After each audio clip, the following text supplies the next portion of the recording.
to do it. Oh, hey, John, Hey, there you are. Sorry. I'll let you do it. Jumping from one panel to the next here. It's good to see you, by the way. Thank you. Great to see you as well. I was just thinking about, I got to make sure I hit. Are we recording? We are. Good. Thank you, Kate. Appreciate it. Chris and I met thanks to Krogan's Vengeance a long, long time ago. And one of the many things I appreciate about Chris, not only as an artist and an actor, there's so much that he brings to us. I know you do summer stock theater. Well, not in years. Maybe this upcoming summer, actually, there's something I'm thinking about auditioning for. So one of the early things when I got to see Chris present and talking about developing Krogan's Vengeance, he got into character of each of the people that you saw on the page. It was a wonderful way to see how an author develops their character Bible for the stories as a storyteller. And so I didn't even know you were an educator at that time. I just was learning from you by sitting in the audience and watching your process. And of course, going to learn that, are you still with SCAD or? No, I stopped having the time to do both a number of years ago. So I've been doing just books for the past 10 years or so. What a terrible problem to have. All right, well, without further ado, thank you on behalf of Reading with Pictures for joining us today. I'm going to turn this over to you, Mr. Chris Schweitzer. All right, thank you so very much for having me, John.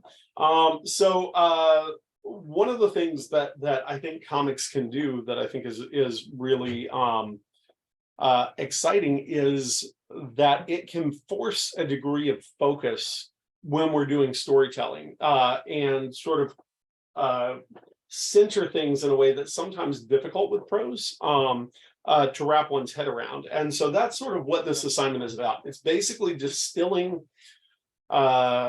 narrative structure into something that is very compressed and easy to digest. And so let me see. So the essence of what we're going to be doing is doing a comic, and it's going to be a short one, and through that we're going to be talking about the principles of structure. And it's going to be a thing where when you're doing this with students or with writers or with kids, and as I was mentioning before, this is an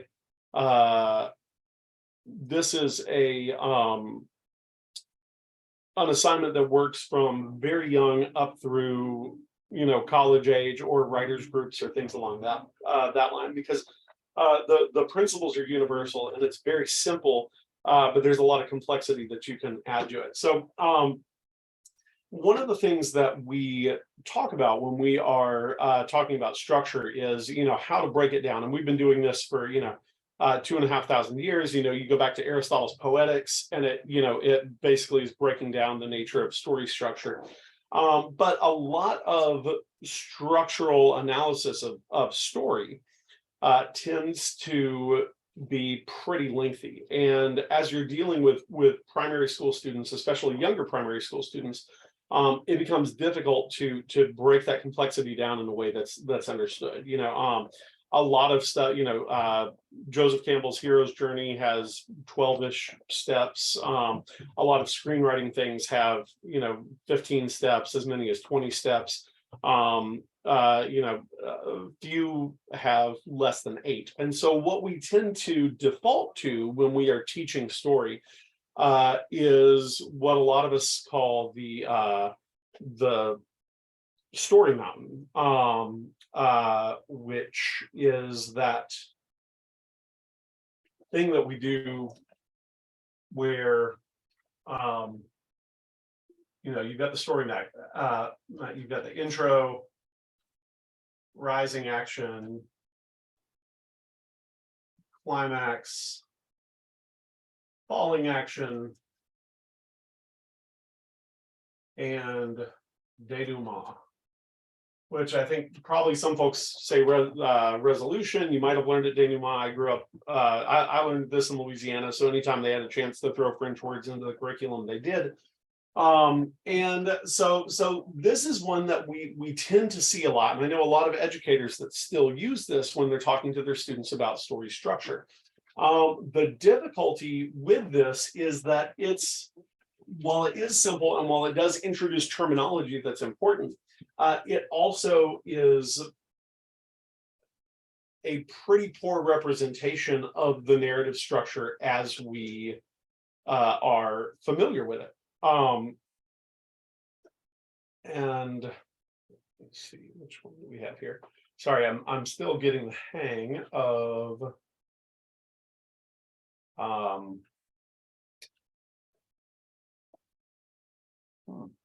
here we go.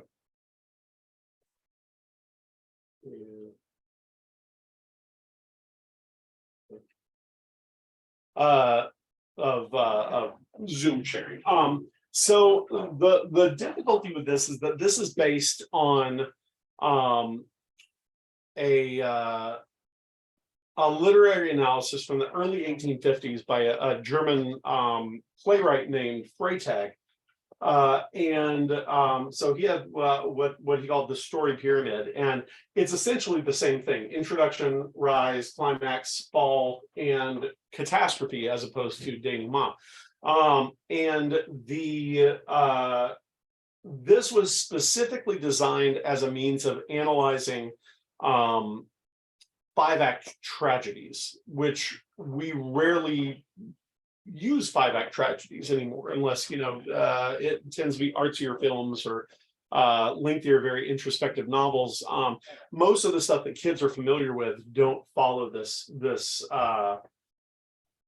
pattern. And so in this instance, it's important to note that the rising action and falling action, as they're discussed here, are not meant to denote the intensity of the action or the frequency of the action as we usually think of when we're thinking of it in the sense of story structure, but relate instead to the moral trajectory of the character that we're dealing with. And so the rising action is the rise of the character till the climax, and the falling action is the fall of the character after that character has made some irreversibly problematic decisions that will eventually lead to their downfall.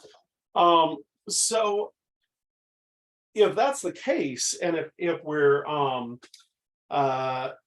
dealing with this particular type of structure as our simplest one, and it doesn't really suit our purposes, then what do we do in order to make sure that we are able to convey how to tell a story to kids without it getting so complicated and overwhelming? If we're dealing with 3-act structure, etc., that becomes difficult if we're wanting to write a 1-page story or a 2-page story or something along those lines. And so the question that we need to ask ourselves and our students is, what is that common denominator? What is the prime that we can divide story down into its most basic components in order to successfully convey a complete story? And basically, like I think that can be done in 4 stages.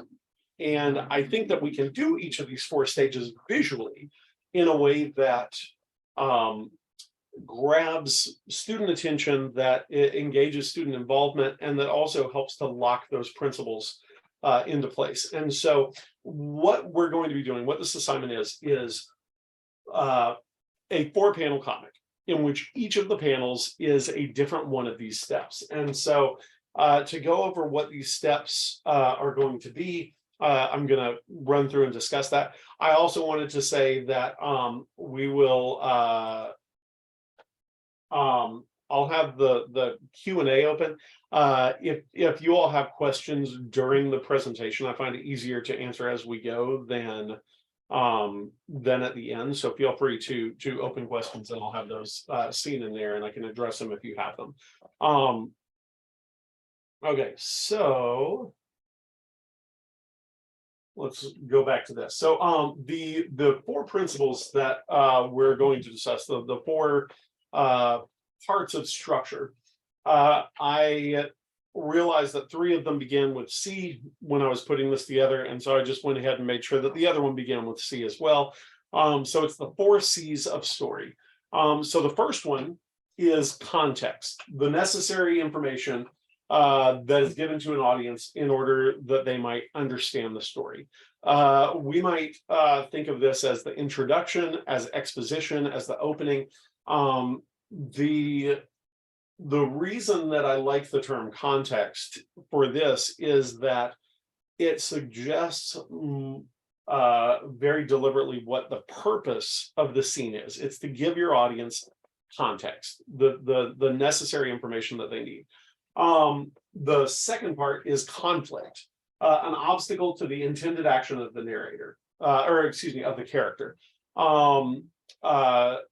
We can get into bigger discussions about this, but conflict is the second structural element. The third would be climax. Now, in a longer story, there's going to be a lot of stuff that occurs between a conflict and climax, but those are the essential elements that we need. And climax, as I see it, is the point at which the character's attempt to act in response to the conflict meets with either success or failure. And we'll get into a little more discussion about each of these as we move to the assignments, because I'm going to talk about what the assignment for each panel is, because that's going to be a component as well. And last, we have consequence, the resolution, the result of that success or failure. And so let's talk about how we're going to get this information across and cement this information in a practical form, because I think one of the important elements of addressing story structure with students is that there are both practical and analytical components. It helps students when they are able to analyze the media that they are consuming, whether that be written works, whether that be film, whether it be television, whether it be theater, regardless of what it might be. If it follows a narrative structure, then they're able to break that narrative structure down and begin to analyze it. And in doing that, they're also able to apply that to their own work more successfully. So for panel one, the assignment that the students will engage in is for context, and that is to draw a character engaged in a specific action in a specific location. And both of those degrees of specificity are important. For the purpose of this assignment, who the character is not important. And actually, I think that the less emphasis placed on character in this assignment, the better. You're not going to be able to preclude a student from using a character. You just want to make sure that they're not, putting their classmate in an embarrassing situation, or using Batman and then defaulting to Batman stuff without thinking about how the assignment works. So the simpler the idea of the character, the better. You could, in theory, say make this character you, but then there is more of an impetus on the part of the student to want to make that character succeed with the story, which the story may not want. But the key bits of information here that are important are the specific action and the specific location. Action in a story defines what character is. Character is defined by action. We could argue that, and people do philosophically over whether or not that is the case in real life. In story, it's essential that action defines who the character is and what they do. But the location gives that action context. If someone is, say, changing into pajamas in their bedroom, that's a very different action than if they are changing into their pajamas in the aisle of a city bus. And so that location creates a context for the action. The action creates a context for the character. This becomes the status quo of the story. And whatever action that character is doing, whatever location that is in, that is the world of the story that we are inviting the audience into. So when we're drawing that, that becomes the important thing. So I'm going to switch my share real quick to the screen. Okay, so if y'all can open the Q&A section, we'll do this as we go. We'll do it pretty quickly. If somebody can proffer an action that a character can be undertaking and a location that they can be doing it in. And if I don't see it in the next few seconds, I'll just jump into something else.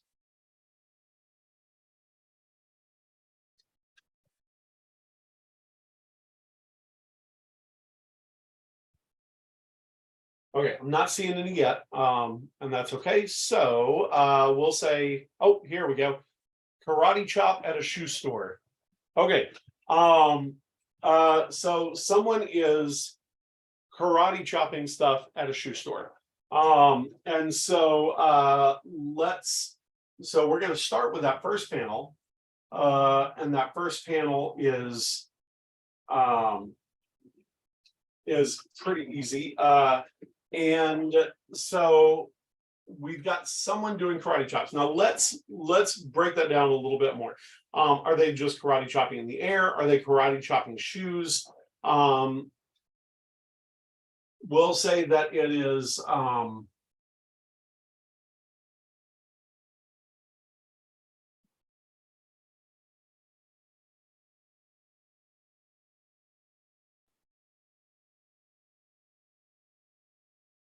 we'll say it is someone who has decided to they're karate chopping shoes in half. Now this is something that's a little bit difficult probably for a lot of students to draw. Karate chopping shoes is an unusual scenario.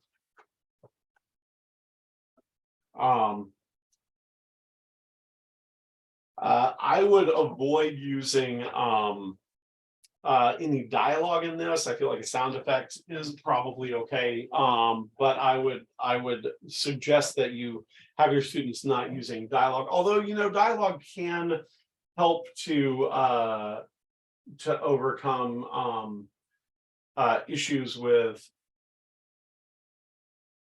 drawing. So wouldn't be adverse to it. So we'll just assume this is a shoe store. I can add a little more detail in there, but that's basically it. So that's our first thing. This is our character status quo. This is a character who we can assume is frequently karate chopping shoes in a shoe store. So our next bit of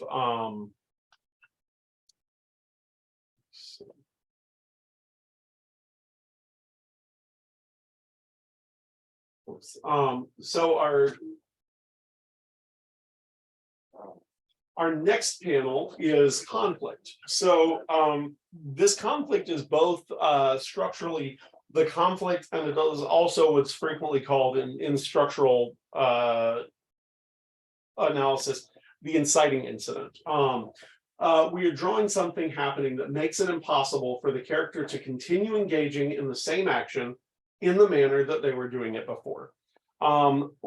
Any story essentially starts like this. Some external force prevents that status quo from continuing. Sometimes that is a literal physical obstacle to continuation. Frequently it is. Sometimes it's internal. It may be somebody, sees a falling leaf and starts to reflect on the banality of their day-to-day existence and is overcome with a new eye. Like that, it can still be an internalized story, but there's always some external factor that spurs things, that spurs that change, that inability to continue on the same way that was being done before. And so So something happens that makes it impossible for the character to continue engaging in the same action in the manner that they were doing it before. So let's switch back to the drawing here.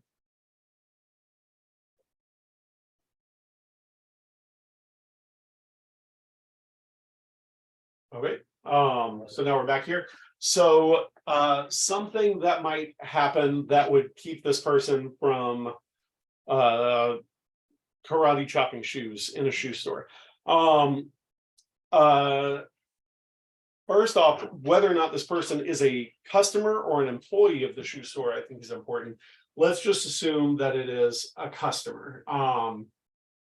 So we'll have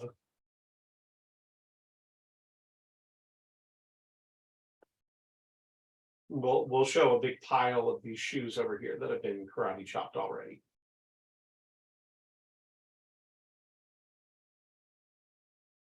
So now this person is getting out another shoe to karate chop.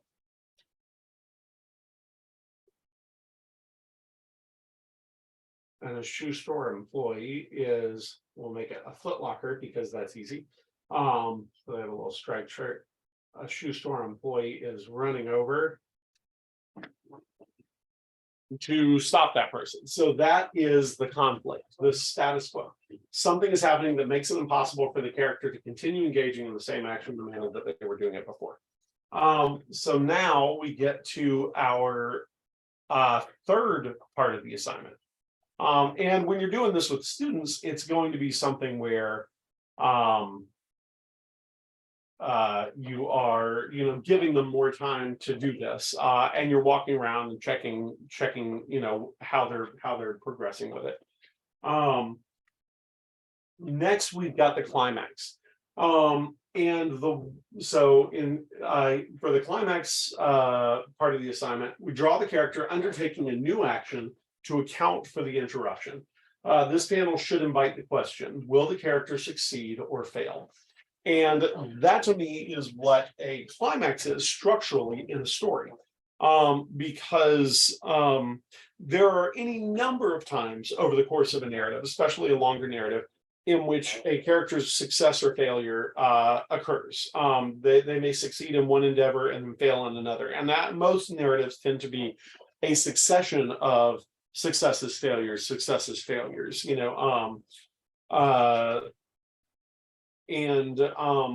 but what the climax does is the climax is the point in the story in which that success or failure becomes irrevocable.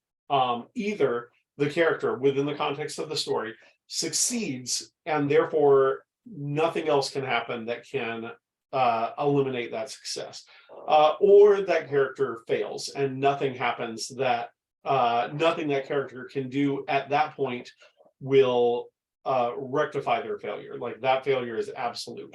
Now those of course don't necessarily mean a happy or sad ending. Many tragedies involve a character succeeding in their goal, but over the course of the story we have discovered that the price of that goal is far too much to bear, or that in getting what that character wants, they have lost something that they didn't realize that they wanted. So a success does not necessarily equal a happy ending. Likewise, a failure does not necessarily equal a sad ending. In a romance, the ex that the character has been trying to get back together with this whole time, that may not happen, which was in theory the crux of the entire narrative arc.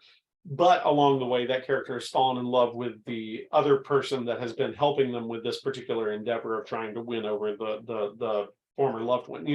Things along those lines. There are plenty of instances in which failure can equal a happy ending, success can equal a sad ending, just as and as the more frequent success happy, failure bad.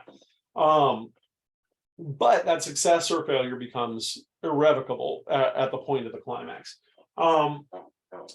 And so what a climax should do, in theory, is prompt the question of the success or failure on the point of the audience. And so that happens here with the story. So let's get back to our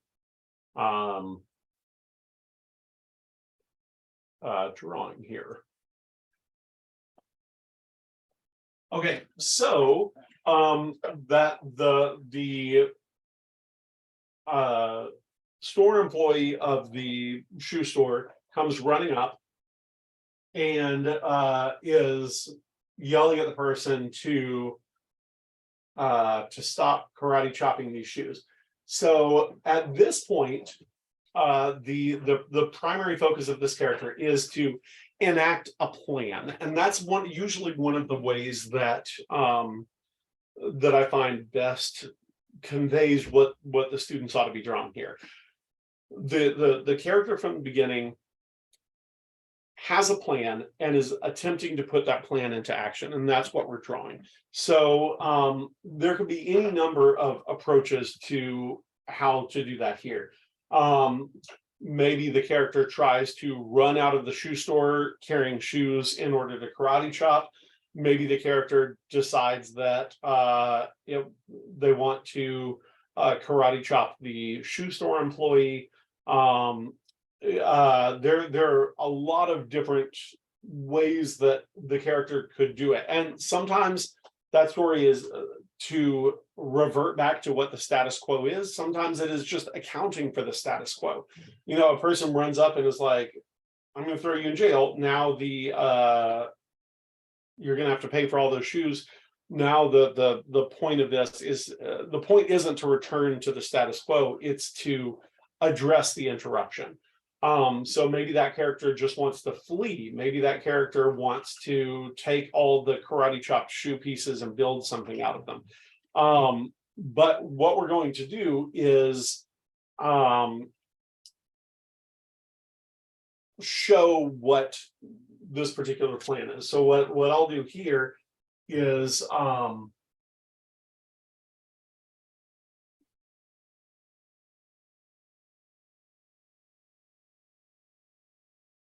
draw the character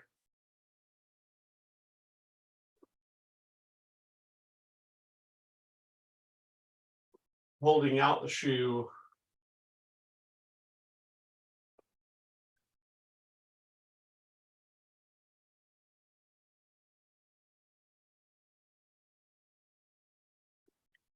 for the employee.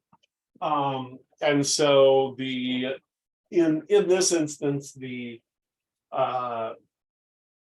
plan is to get the employee in on the karate chopping action.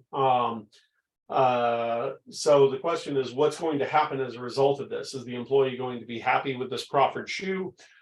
Is the employee going to take the shoe away? You know, we ask a question here that the audience is going to have an opportunity to answer. So so our last slide is the consequence.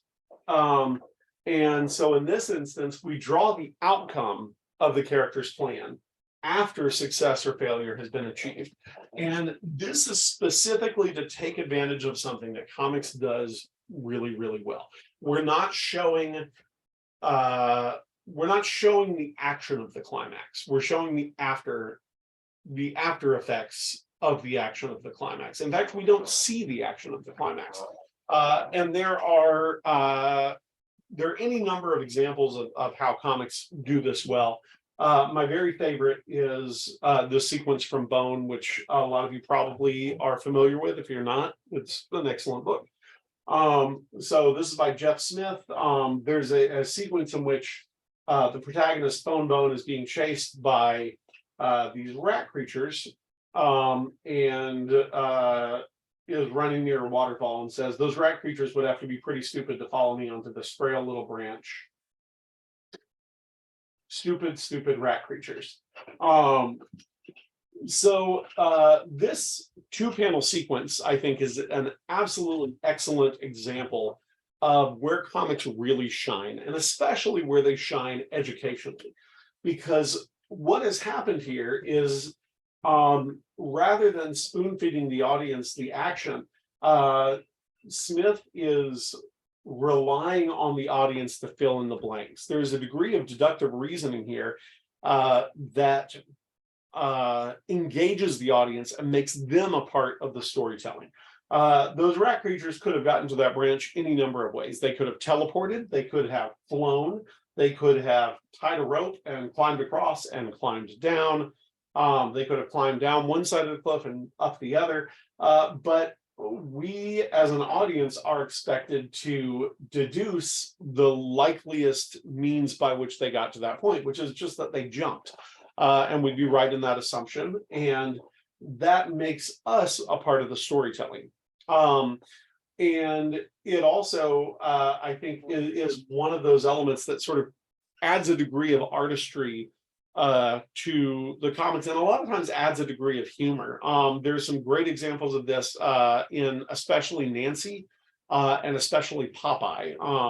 And I think that E.C. Segar and Ernie Bushmiller are two of the guys who are the best at this after effect punchline.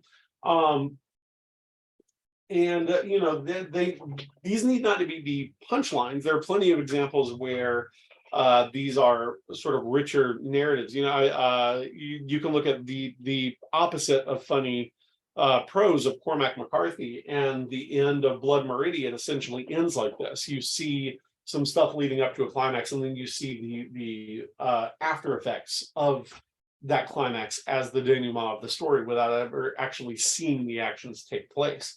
You know, it's a tried and true literary approach. And I think that here it forces the students to start thinking a little bit outside the box of traditional linear narrative. And you still have linear narrative, but you're not doing a step by step. It's not a diagram, it's a story, and you're storytelling.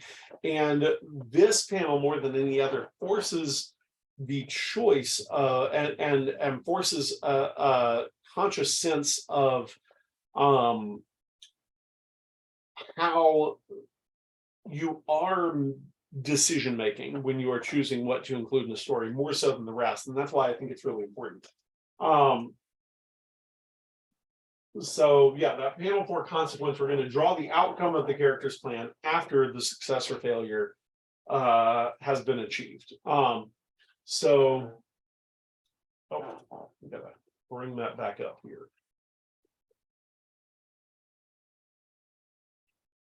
Okay, so in this instance, the person is handing the shoe.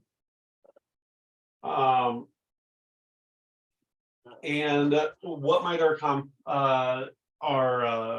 consequence be? You know, that the one that I think would be the most fun is that now the shoe store employee is participating in this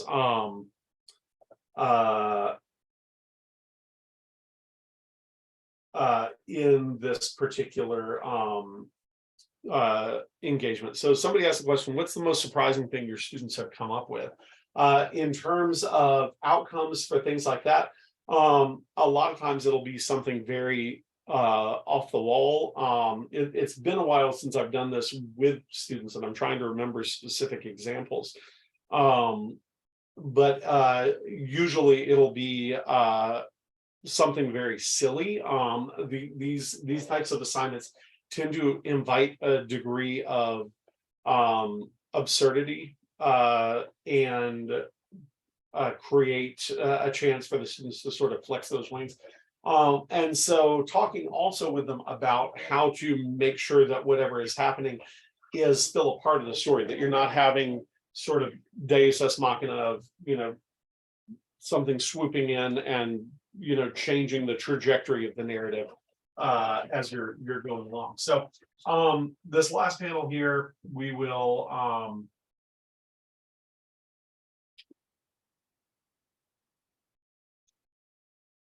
the new one, so I can erase it, will show that the store manager is now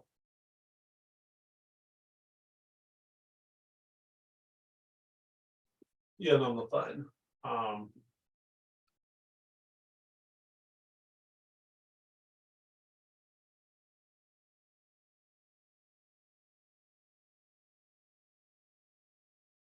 We're going to give them 3 chops so that we know that this has been This is happening a lot. Shoes everywhere. And these are, of course, roughs. Big old pile of shoes.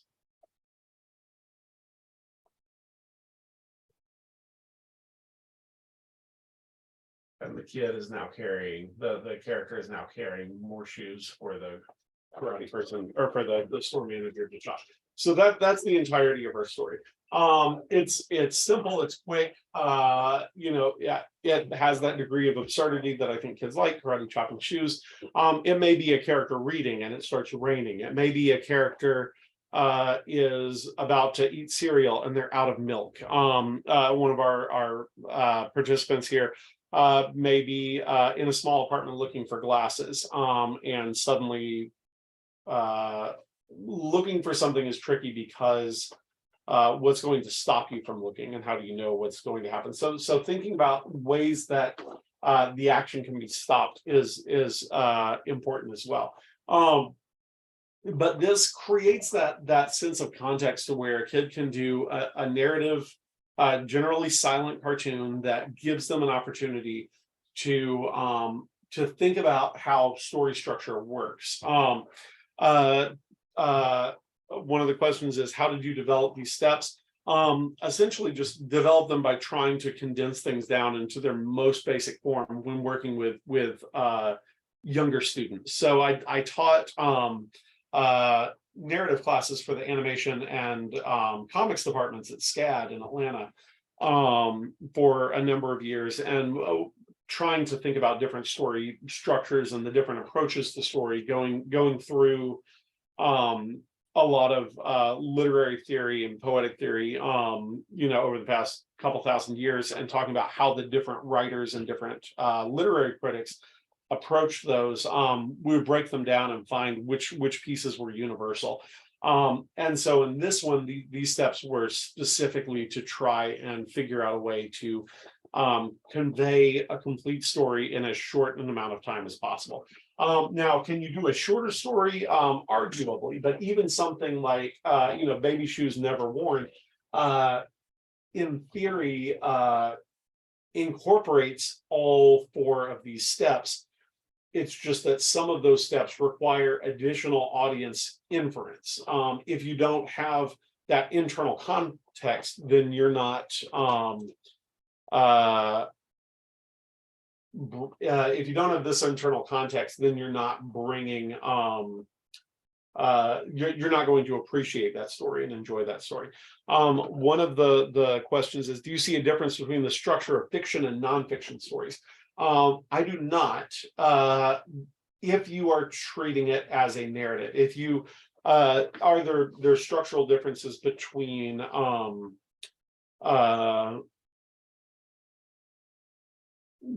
nonfiction and story, that there can be, if you are treating something as a how-to or a diagram or a list of facts, then yeah, you're going to have different you're going to have different elements.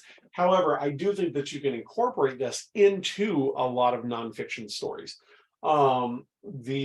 especially ones in which there are linear events that can be played out. So history, social studies, those can fall really well into this.